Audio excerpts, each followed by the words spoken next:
तो आपका स्वागत है हमारे KTJ स्टडी यूट्यूब चैनल में। दोस्तों, आज हम इसमें लेके आए हैं व्यावसायिक अर्थशास्त्र की तीसरी सीरीज। दोस्तों, तीसरी सीरीज है ये। इसमें ये सबसे अंतिम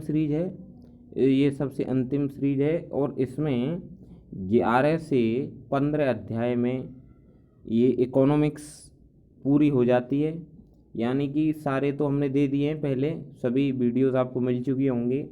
ये तीसरी सीरीज है। इसके बाद इसमें 15 चैप्टर हैं, तो यहाँ तक सारा मटेरियल क्लियर हो जाता है। इसमें अर्थशास्त्र में व्यावसायिक अर्थशास्त्र पूरा हो जाता है यानी कि।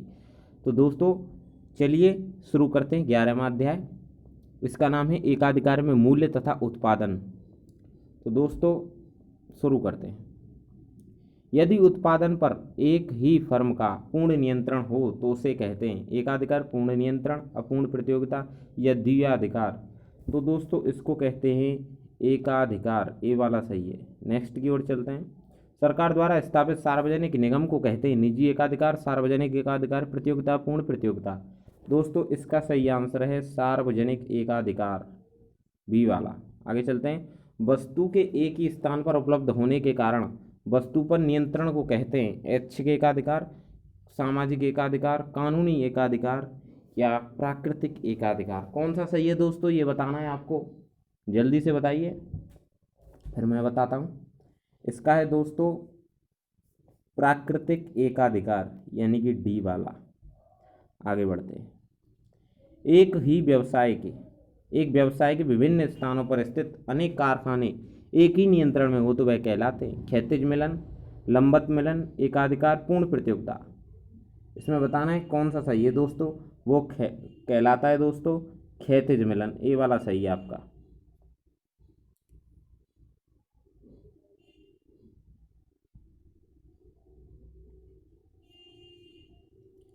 पांचवें की ओर चलते हैं दोस्तों। एकाधिकारी शक्ति को सीमित करने वाला है नए प्रतियोगी का भय, सामाजिक एकाधिकार, ऐच्छिक एकाधिकार या प्राकृतिक एकाधिकार।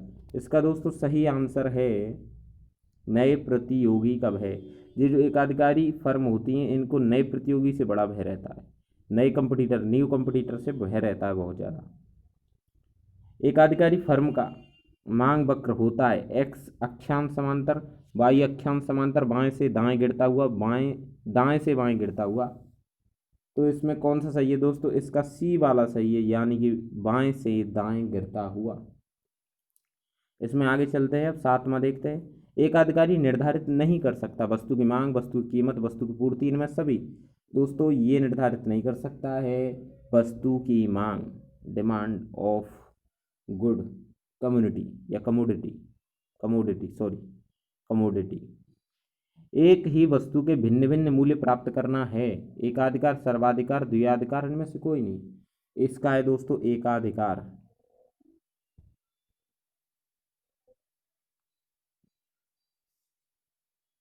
एकाधिकार का प्रधान कारण खालिस्तान संबंधी व्यवधान है, राजनीतिक, आर्थिक, जोखिम, वैधानिक। इसका है दोस्तों वैधानिक, कानून से संबंधित।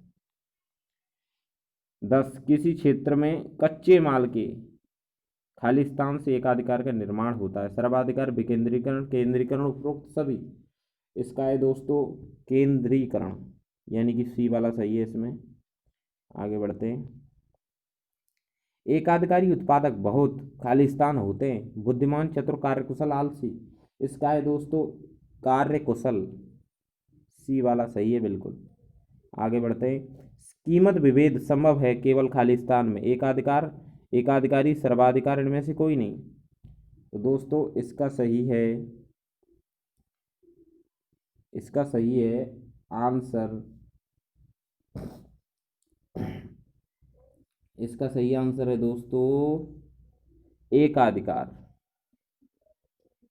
एकाधिकार में ही कीमत विभेद संभव है कि एक व्यक्ति से कुछ दाम लिया जाता है, दूसरे से कुछ लिया जाता है।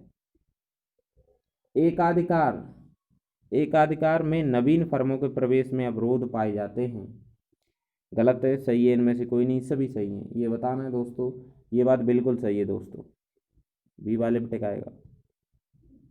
पूंजीवादी व्यवस्था में प्रतियोगिता का कोई स्थान नहीं होता है।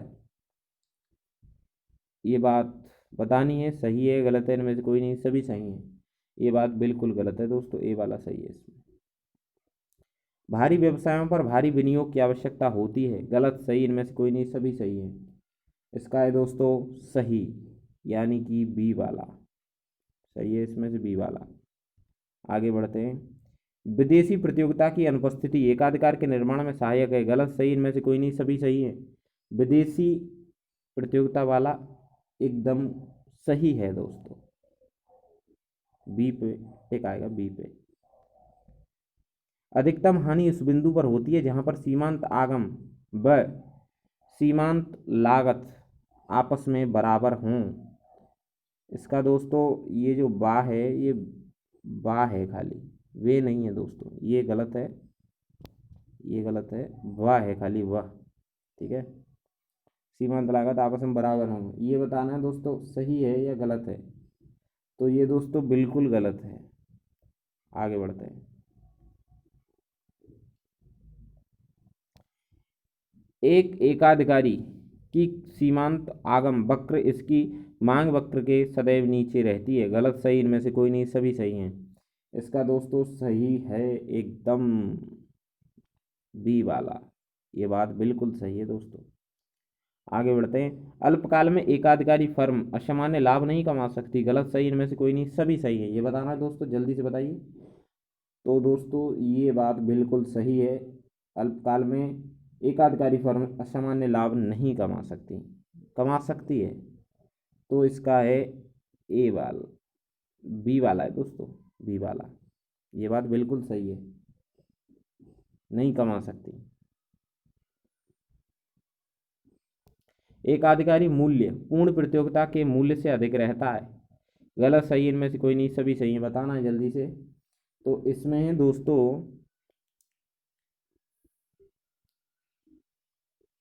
ये बात गलत है बिल्कुल, ये वाला सही है। आगे बढ़ते हैं। तो दोस्तों अब आता है 12 चैप्टर, इसका नाम है व्यास वो सॉरी अपूर्ण प्रतियोगिता या एकाधिकृत प्रतियोगिता में मूल्य तथा उत्पादन। दोस्तों 12 चैप्टर आ गया है, 12वां अध्याय। चलो इसे शुरू करते हैं। व्यावसायिक अर्थशास्त्र का 12वां अध्याय। अपूर्ण प्रतियोगिता में उत्पादकों की संख्या असीमित होती है, सीमित होती है, कम होती है, अधिक होती है। इसमें से बताना है, जल्दी से बताइए। तो इसमें बी वाला सही है, सीमित होती है। आगे चलते हैं दोस्तों। जब अनेक फर्में अस्थापन्न वस्तुएं बेचें तो उसे कहते हैं एकाधिकार पूर्ण प्रतियोगिता, एकाधिकारी प्रतियोगिता, पूर्ण प्रतियोगिता। इसमें दोस्तों एकाधिकारी प्रतियोगिता, सी वाला सही है। एकाधिकारी प्रतियोगिता में उत्पाद पृथक्करण के कारण मांग वक्र अधिक लचीला हो जाता है, कम लचीला हो जाता है, दाहिनी ओर खिसक जाता है, इनमें से कोई नहीं। तो दोस्तों इसका सही है ए वाला, अधिक लचीला हो जाता है।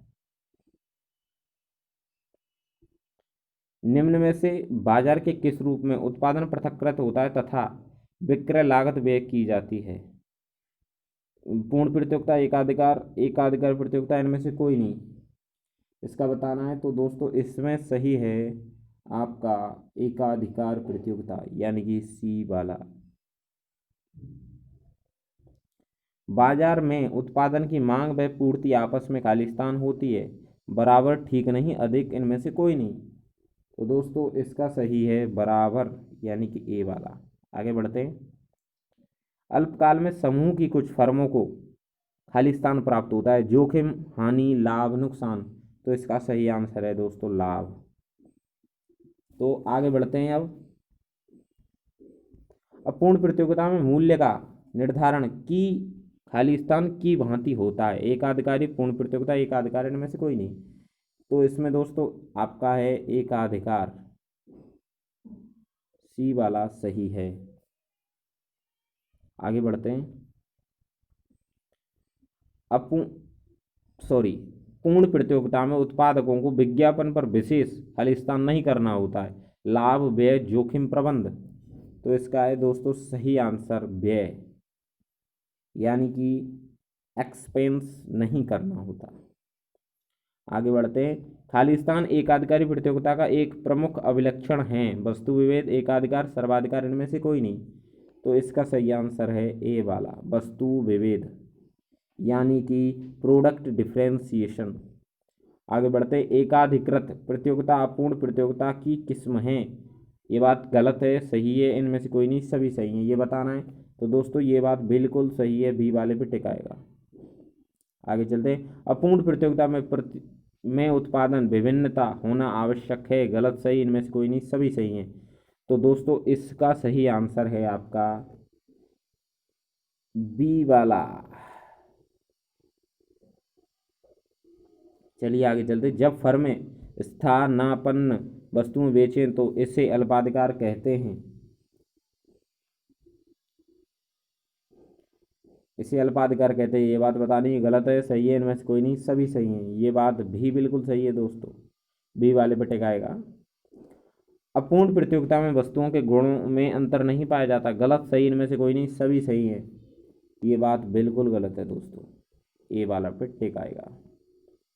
विज्ञापन द्वारा उपभोक्ताओं को आकर्षित किया जाता है। गलत सही, इनमें से कोई नहीं, सभी सही है, ये बात बिल्कुल सही है। ये तो दोस्तों एक तरह से मूर्ख भी जानता है कि विज्ञापन द्वारा उपभोक्ताओं को आकर्षित किया जाता है, इसे तो आप आंख बंद करके टिक मार सकते हैं। अपूर्ण प्रतियोगिता में अधिकतम लाभ साम्य की दशा में होता है। गलत सही, इनमें से कोई नहीं, सभी सही हैं। तो दोस्तों ये बात बिल्कुल सही है, बी वाले पे टिक आएगा। आगे चलते हैं, तो दोस्तों अब आ गया है 13वां अध्याय। इसका नाम है आपका पूंजीगत बजटन, यानी कि कैपिटल बजटिंग। तो दोस्तों शुरू करते हैं इसे भी। चलिए, ये दोस्तों सॉल्व करने वाले क्वेश्चन हैं, इनको आप सॉल्व करना है, आपको कॉपी पेन लेके आराम से सॉल्व करना है, खुद से करना है, किताबों की मदद ले सकते हैं, गाइड की ले सकते हैं, जहाँ से भी हो सके आपको सॉल्व करने हैं। ये सब आपको स्वयं ही करना होगा, मैं तो खाली आपको आंसर बता सकता हूँ। मशीन की लागत 2 लाख रुपये वार्षिक तथा रोकड़ अंतर्वाह 40,000 रुपये प्रति वर्ष है, तो अदायगी अवधि होगी। बताना है दोस्तों सही आंसर, 2 वर्ष, 3 वर्ष, 4 वर्ष, 5 वर्ष। तो इसका सही आंसर है आपका डी वाला, 5 वर्ष। आगे बढ़ते हैं, मशीन की लागत 60,000 रुपये, कार्यशील जीवन 6 वर्ष है, अवशेष मूल्य 8,000, रोकड़ अंतर्बाह रुपये 60,000 प्रतिवर्ष। पुनर्भुगतान की अवधि क्या होगी बतानी है, 4.5 वर्ष, 3.25 वर्ष, 3.5 वर्ष, 4 वर्ष, ये बताना है आपको।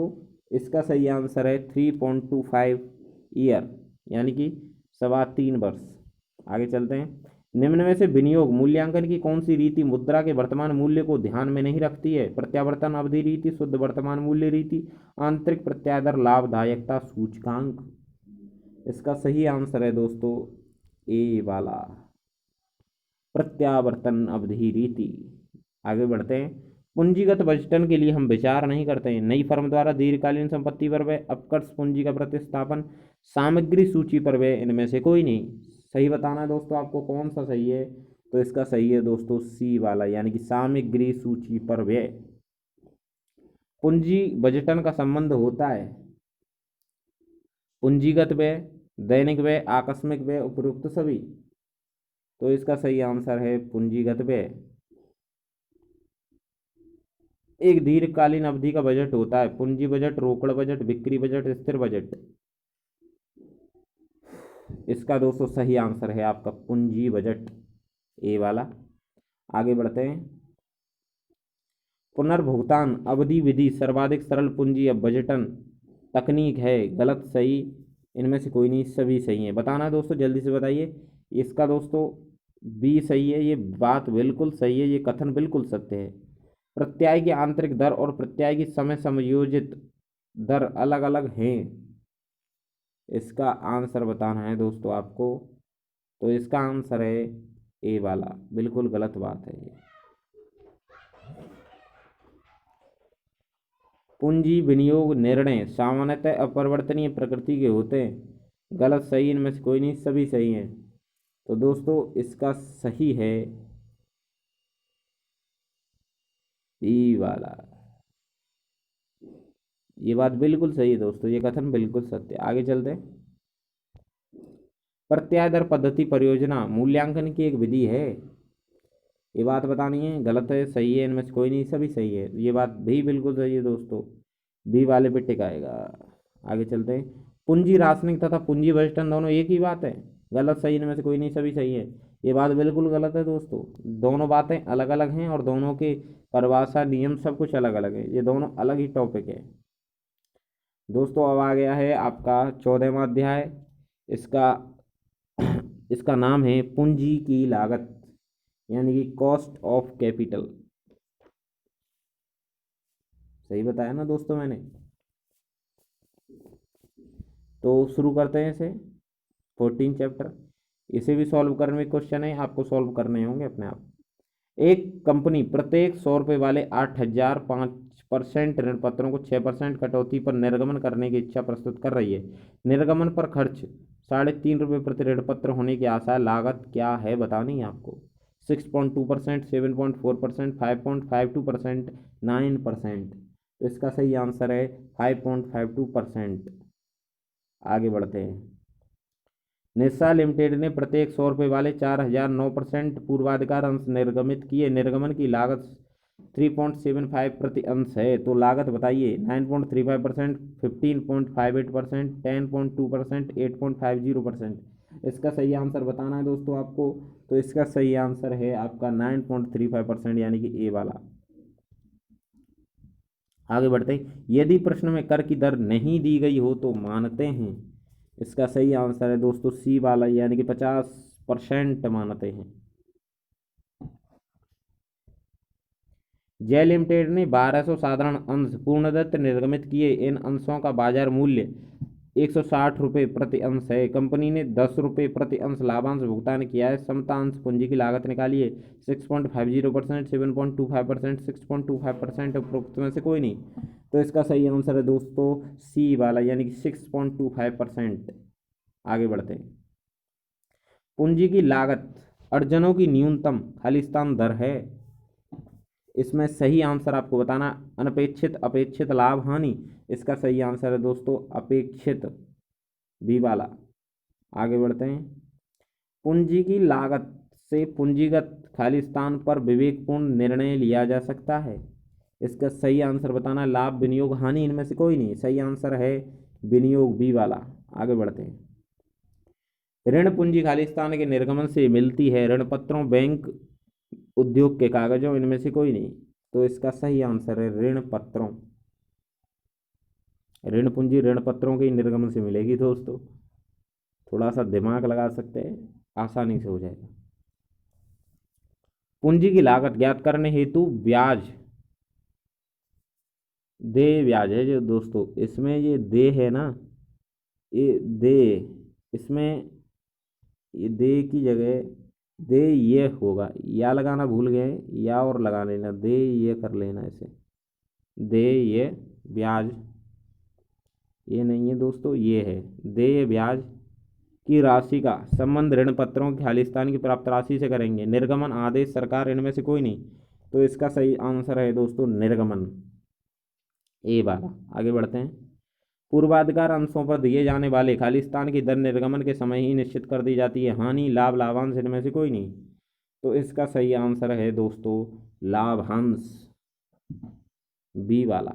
नहीं, बी वाला नहीं है दोस्तों, इसमें तो 4 ही ऑप्शन है, गलती हो गई दोस्तों। इसका सही आंसर है आपका लाभांश, सी वाला। मैंने सी को बी कह दिया, सॉरी। समतांश पूंजी पर लाभ देने का दायित्व खालिस्तान नहीं होता है। अनिवार्य, गैर जरूरी, जिम्मेदार, इनमें से कोई नहीं। इसका सही आंसर है दोस्तों अनिवार्य, ए वाला। लाभ प्रतिफल विधि में अंशों का खालिस्तान विनियोजित पूंजी के विनियोग मूल्य का प्रतिनिधित्व करता है। बाजार मूल्य, मांग मूल्य, वस्तु मूल्य, इनमें से कोई नहीं। इसका सही आंसर है दोस्तों बाजार मूल्य। आगे बढ़ते हैं दोस्तों। लाभांश वृद्धि दर वृद्धि विधि में प्रतिवर्ष लाभांश में खालिस्तान हो जाती है। घटोत्तरी, वृद्धि, हानि, इनमें से कोई नहीं। तो इसका है दोस्तों वृद्धि, सही आंसर है वृद्धि। आगे बढ़ते हैं। कंपनी लाभ का एक भाग प्रतिवर्ष खालिस्तान रख लेती है, घटाकर, बचाकर, बेचकर, खरीद कर। तो इसका है दोस्तों बचाकर, बी वाला। आगे बढ़ते हैं। संस्था की पूंजी की लागत खालिस्तान औसत लागत से निकाली जाती है। भारांकित औसत लागत, परिवर्तनशील कुल लागत, इनमें से कोई नहीं। तो इसका सही आंसर है भारांकित औसत लागत, ए वाला। पूर्वाधिकार अंश की लागत कर से पूर्व होती है। गलत, सही, इनमें से कोई नहीं, सभी सही हैं। इसका सही आंसर है दोस्तों ए वाला। ये बात बिल्कुल गलत है दोस्तों। आगे बढ़ते हैं। समता अंशों की लागत के पश्चात होती है। समता अंशों की लागत के पश्चात होती है। तो इसका सही आंसर है दोस्तों गलत, सही, इनमें से कोई नहीं, सभी सही है। कौन सा सही है आपको बताना है। तो इसका बी वाला सही है। ये बात बिल्कुल सही है, कथन बिल्कुल सत्य है। किसी संस्था के लिए न्यूनतम प्रत्याय दर कायम रखना आवश्यक होता है। गलत, सही, इनमें से कोई नहीं, सभी सही है। बताना है, जल्दी से बताइए दोस्तों। इसका सही आंसर है ए वाला। ये बात बिल्कुल गलत है दोस्तों। आगे बढ़ते हैं। अब दोस्तों सबसे अंतिम चैप्टर आता है आपका। इसका नाम है 15th चैप्टर और इसका नाम है समविच्छेद विश्लेषण, ब्रेक इवन एनालिसिस। आगे बढ़ते हैं दोस्तों। 15 चैप्टर शुरू करते हैं, आपका 15वां अध्याय शुरू करते हैं। समविच्छेद बिंदु पर, यानी कि समविच्छेद इजकल टू, फॉर्मूला बताना है दोस्तों। कौन सा फॉर्मूला बिल्कुल सही है। Fixed cost is equal to variable cost, fixed cost is equal to contribution, fixed cost greater than contribution, fixed cost less than variable cost. दोस्तों आपको अगर हिंदी समझ नहीं आ रही तो हिंदी में लिख देता हूँ यहाँ पर। फिक्स्ड कॉस्ट का मतलब होता है दोस्तों स्थिर लागत। फिक्स्ड कॉस्ट का मतलब होता है स्थिर लागत, स्थिर लागत। और कंट्रीब्यूशन का मतलब होता है दोस्तों योगदान।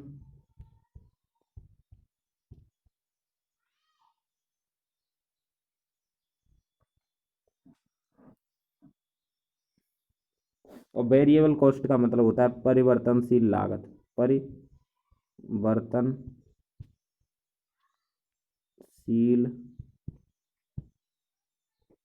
लागत, लागत। आगे बढ़ते हैं। नहीं, इसका सही आंसर बता देता हूँ आपको। इसका सही आंसर है बी वाला। फिक्स्ड को वो समविच्छेद बिंदु is equal to fixed cost is equal to contribution. सुरक्षा सीमा की, सुरक्षा की सीमा, सॉरी दोस्तों, सुरक्षा की सीमा एमओएस है दोस्तों। ये गलती से एमओसी लिख गया है, एमओएस समझिए आप इसको। एमओएस का सूत्र है। इसमें सही सूत्र बताना आपको, कौन सा फॉर्मूला बिल्कुल सही है। तो इसका फॉर्मूला सी वाला बिल्कुल सही है दोस्तों, P upon P V ratio. दत्तांश, दत्तांश भी बोलते हैं दोस्तों कंट्रीब्यूशन को, ये ध्यान रखना आप। कंट्रीब्यूशन को बहुत से लोग दत्तांश भी बोलते हैं, ठीक है। वहाँ पे आप कंट्रीब्यूशन की जगह दत्तांश लिख लेना। दत्तांश की गणना की जा सकती है, यानी कि कंट्रीब्यूशन का फॉर्मूला बताना आपको सही से। तो कंट्रीब्यूशन का कौन सा फॉर्मूला सही है ये आपको बताना है, जल्दी से बताइए दोस्तों। इसका फॉर्मूला डी वाला बिल्कुल सही है। C is equal to S into P V ratio. आगे बढ़ते हैं। समविच्छेद बिंदु के निर्धारण के लिए प्रयुक्त सूत्र है। सूत्र बताना है कौन सा सही है। तो इसका सही सूत्र मैं आपको बता देता हूं दोस्तों। इसका सही सूत्र है बी वाला, F C into S upon C. यदि विक्रय पर परिवर्तनशील लागत का अनुपात 80% है तो लाभ मात्रा का अनुपात होगा 15%, 20%, 25%, 30%। इसका दोस्तों सही आंसर है आपका 20%।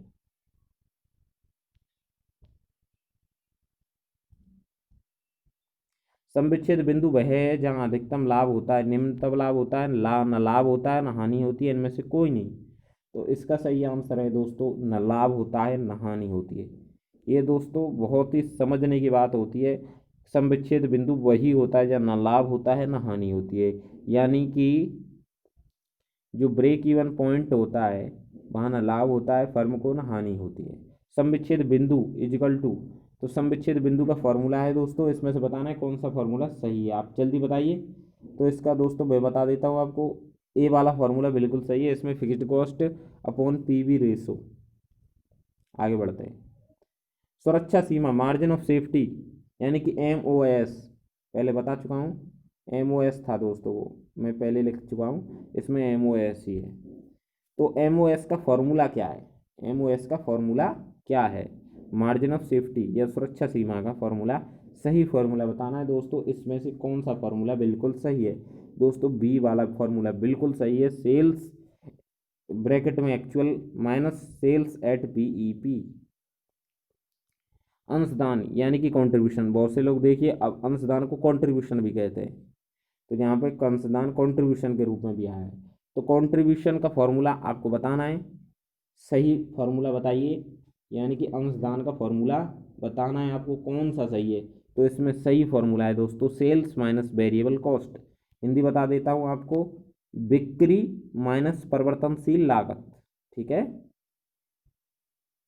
लाभ मात्रा अनुपात का फॉर्मूला यानी कि इसका मतलब है दोस्तों पीवी रेशियो का फॉर्मूला आपको बताना है। तो कौन सा फॉर्मूला सही है पीवी रेशियो का, पीवी रेशियो मैं लिख देता हूँ, रेशियो का फॉर्मूला कौन सा सही है आपको बताना है। तो इसका सही फॉर्मूला है ए वाला, कंट्रीब्यूशन अपॉन सेल्स इनटू 100। व्यवसायी लाभ अर्जित करेगा जब विक्रय सम-विच्छेद बिंदु से अधिक हो, जब विक्रय सम-विच्छेद बिंदु से कम हो, जब विक्रय सम-विच्छेद बिंदु के बराबर हो, इनमें से कोई नहीं। तो कौन सा सही है दोस्तों आपको बताना है। दोस्तों इसमें ए वाला सही है, यानी कि जब विक्रय सम-विच्छेद बिंदु से अधिक हो व्यवसायी तभी लाभ अर्जित करेगा। 12वां देखिए दोस्तों, सम-विच्छेद विश्लेषण लागत लाभ मात्रा विश्लेषण का दूसरा नाम है। ये कथन बताइए गलत है सही है, इनमें से कोई नहीं, सभी सही है दोस्तों, ये कथन बिल्कुल गलत है। तो ए वाले पे सही की टिक आएगी।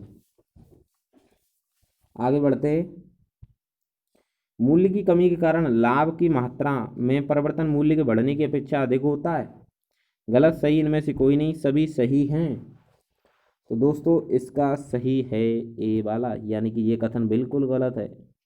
आगे बढ़ते हैं। सम-विच्छेद बिंदु वह बिंदु है जहाँ फर्म को न लाभ होता है और न हानि होती है।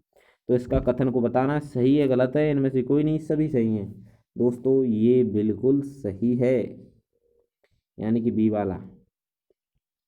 सम-विच्छेद बिंदु पर संस्था केवल सीमांत लाभ अर्जित करती है,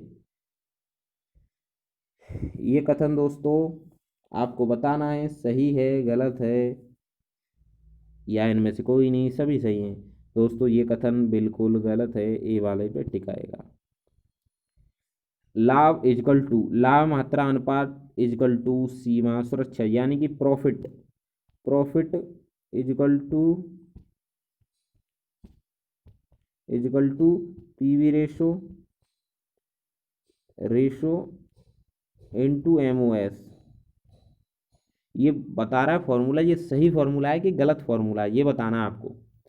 तो दोस्तों ये फॉर्मूला का बताना है सही गलत, इनमें से कोई नहीं, सभी सही है, कौन सा सही है। तो दोस्तों ये फॉर्मूला आपका बिल्कुल सही है, बी वाले पे टिकाएगा। ये भी फॉर्मूला आ गया दोस्तों, ये MOS का आ गया है, यानी कि मार्जिन ऑफ सेफ्टी का फॉर्मूला MOS का बताना है एक्चुअल सेल माइनस सम-विच्छेद बिंदु पर बिक्री, यानी कि BEP। दोस्तों बताना है ये फॉर्मूला सही है गलत है, या इनमें से कोई नहीं, सभी सही हैं। तो दोस्तों ये फॉर्मूला आपका बिल्कुल सही है, बी वाले पे टिक आएगा।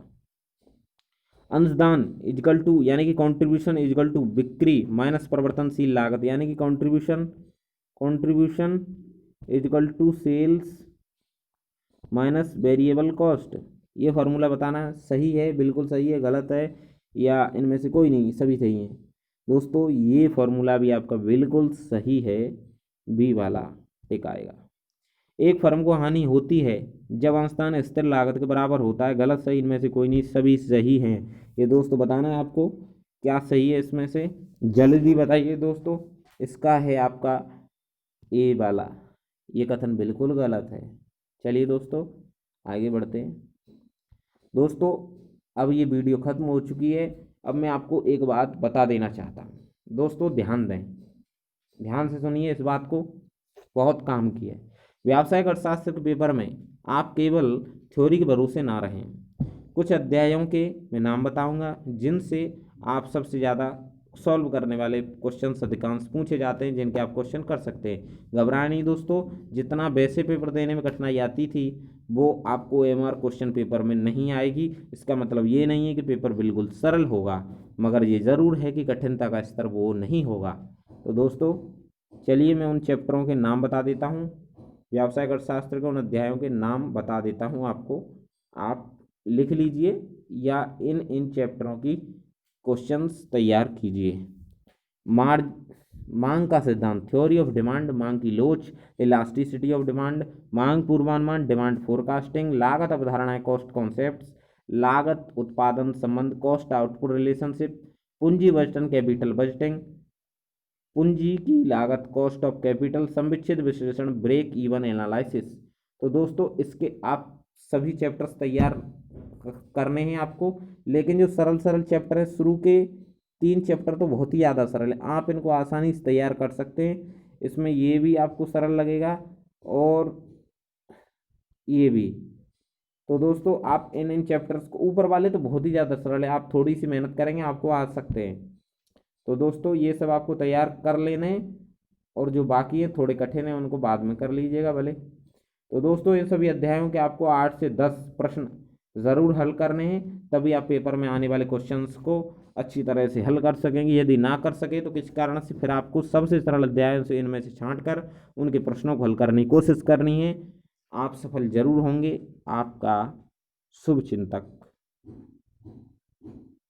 हम ऐसी ही कामना करते हैं दोस्तों, आप हमारी वीडियो से हेल्प लें। लेकिन दोस्तों इन वीडियो को देखने के बाद भी आप अपनी ओर से पढ़ाई ज़रूर पढ़ें, अपनी मेहनत ज़रूर करें, और दोस्तों हमारे चैनल को सब्सक्राइब करें, लाइक करें, कमेंट करें और शेयर करें। व्हाट्सएप, फेसबुक, ट्विटर, इंस्टाग्राम सब पे आप शेयर कर सकते हैं दोस्तों। और मैं तो ये चाहता हूँ कि बीकॉम वाले फर्स्ट ईयर स्टूडेंट के पास जो भी डॉक्टर भीमराव अंबेडकर यूनिवर्सिटी के पेपर्स के अनुसार ये जो हमारा सिलेबस है, उन सभी बच्चों के पास ये वीडियो पहुंचनी चाहिए, ताकि उनको भी कुछ हेल्प मिल सके। हो सकता है कोई क्वेश्चंस पेपर में आ जाए दोस्तों, लेकिन सही बात तो ये है ना, क्वेश्चंस पेपर में कैसे आएंगे ये तो ना आप जानते हैं ना मैं जानता हूँ दोस्तों, क्योंकि जो OMR के हमारे पास कोई भी तरह की सुविधा उपलब्ध नहीं थी। OMR के पेपर में जो प्रश्न हैं, जो परीक्षा में प्रश्न पूछे जाएंगे एग्जाम में, वो हमें पता नहीं है दोस्तों कि वो कैसे आएंगे। लेकिन हमने ये कोशिश की है, और ये जो हमारी किताबों से या हमने छांट कर बनाए हैं कुछ, तो उनसे हमने ये क्वेश्चंस बनाए हैं। तो आप दोस्तों एक बार ऐसे ज़रूर देखें और लोगों में भी पहुंचाएं। स्टूडेंट्स जो बीकॉम के हैं उनके पास भी ज़रूर पहुंचाएं दोस्तों। पूरी वीडियो देखने के लिए आपका बहुत बहुत शुक्रिया, बहुत बहुत धन्यवाद। तो दोस्तों नमस्कार, चलता हूँ।